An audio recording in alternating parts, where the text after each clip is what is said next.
correlation versus causation. What does that even mean? If there's one phrase that I hear the most often in the fitness industry about people explaining what they do to get their results, a lot of it I hear is, it works for me.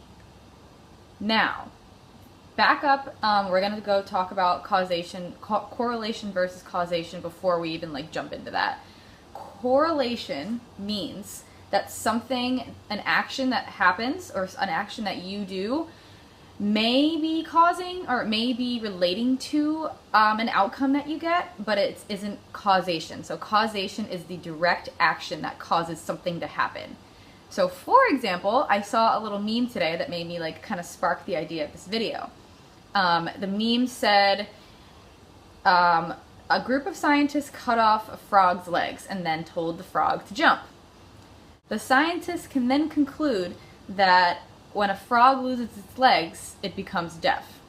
So if you think about that, obviously the frog doesn't jump because it doesn't have any legs, not because it can't hear, not because it can't hear because it lost its legs. So if that's kind of confusing to you, I'll use an example about the fitness industry. A super shredded guy is in the gym. You ask him, what did you do to get so super shredded, guy at the gym? He says, I do cardio 6 days a week, 7 days a week for an hour in the morning fasted, and I eat chicken and asparagus all day, and I eat no carbs. That causes someone to think that they also have to do 7 days a week of cardio in the morning fasted and only eat chicken and asparagus to get results.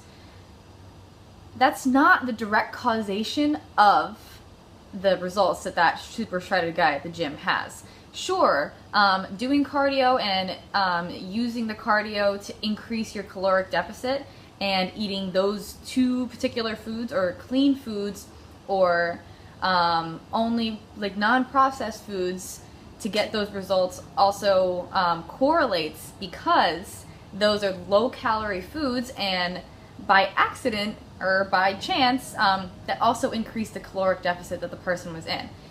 The causation of his results or his really low body fat percentage are because causation increased caloric deficit over a period of time.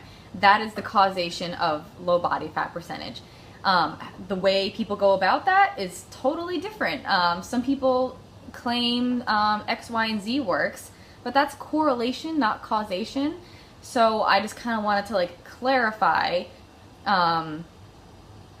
There are a lot of different ways to go about losing body fat or building muscle or getting stronger.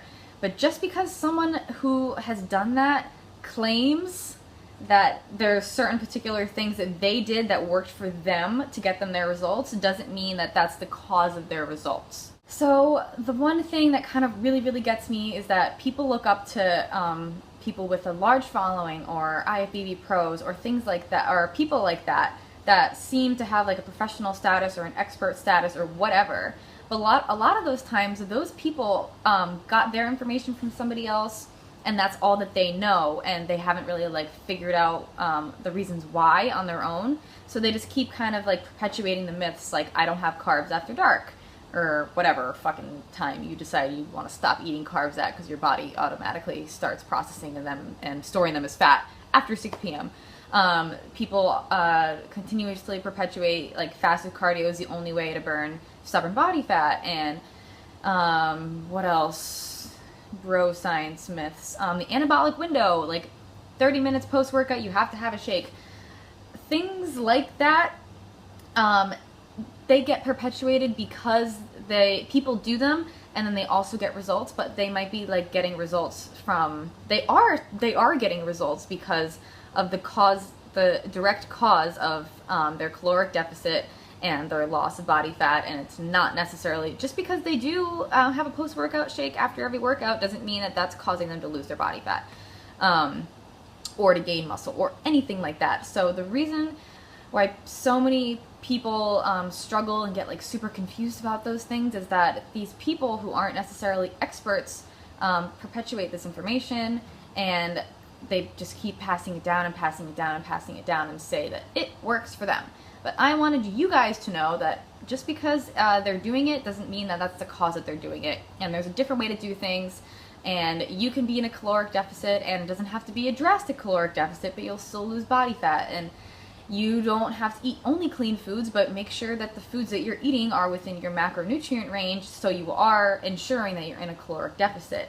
You don't have to just do it by accident because you're eating low calorie foods all the time.